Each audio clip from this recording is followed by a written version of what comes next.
Morning guys, I am about to go out soon to go groceries. I take Romeo and Ocean with me, and I've got my little basket of jars that I take with me to get refilled at the bulk store. And it's also plastic free July, so I thought I would share another 10 tips. I have another video that I filmed last year about some 10 tips to help you transition to a waste-free, plastic-free lifestyle. So I will link that in the description below. But I thought I would share these tips because they really helped me when I was transitioning. And if you guys haven't already, go and follow me on Instagram. It's at the Mermaid Mama. I'll link it on the video. And I put a lot, I do a number of posts every week, and I do a lot of plastic-free living tips, probably a lot more than I do on YouTube. So go and check it out. There's so much information there, and feel free to ask me any questions for anything that I haven't yet covered. And there'll be more videos like this to come. All right, let's get started.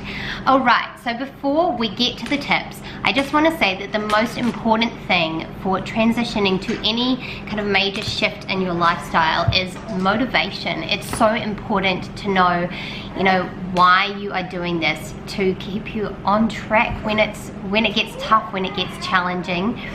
And that is absolutely my number one tip for whether you are transitioning to like a vegan lifestyle, minimalist lifestyle, waste-free living, as a conscious parent, is really find that motivation and remind yourself of that when it gets challenging.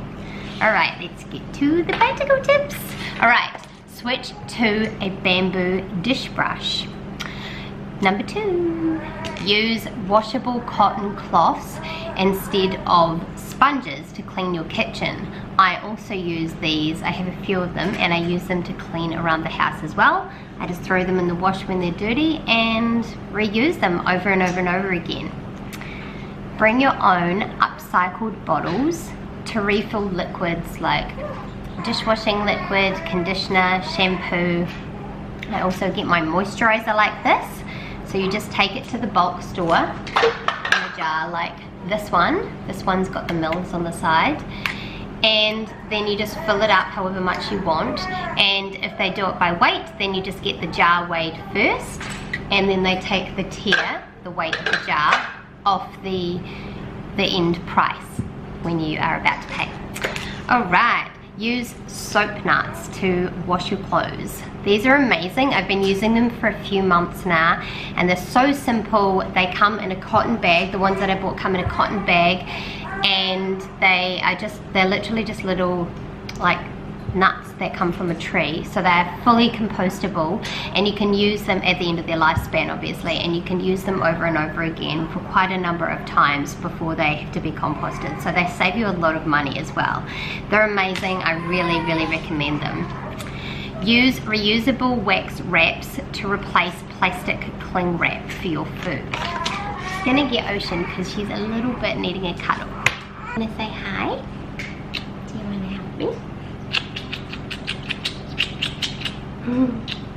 Okay, if you're wondering why I'm looking down, it's because I write my notes on these little bits of paper so I don't forget what I'm saying. All right, use a compostable dish scourer to clean, like to replace the little scrubbers. The ones that I used to use were made out of a form of plastic, and the one that I have now is made out of coconut fibers. It's really amazing. And so at the end of its lifespan, which it lasts maybe about 3 months, I can just throw it in the compost. All right, number 7, bring your own jars like this to the bulk store to fill up all of your dry goods in your pantry. Again, like I said, it's the same with the liquids. With the dry goods, you just weigh the jar. You just get the tier, the weight of the jar, at the counter before you start filling them up. And then they just deduct the weight of the jar off the price at the end.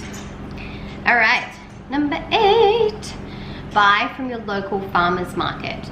It's so much cheaper.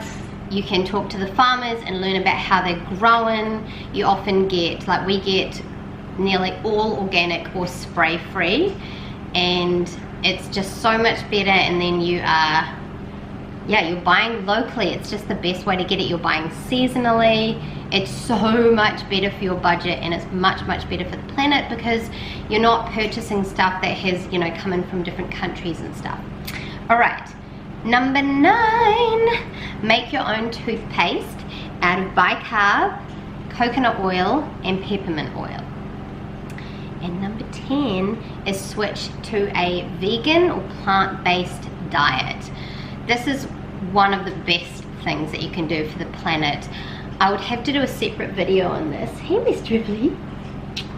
But the impact that animal agriculture has on the planet is absolutely enormous.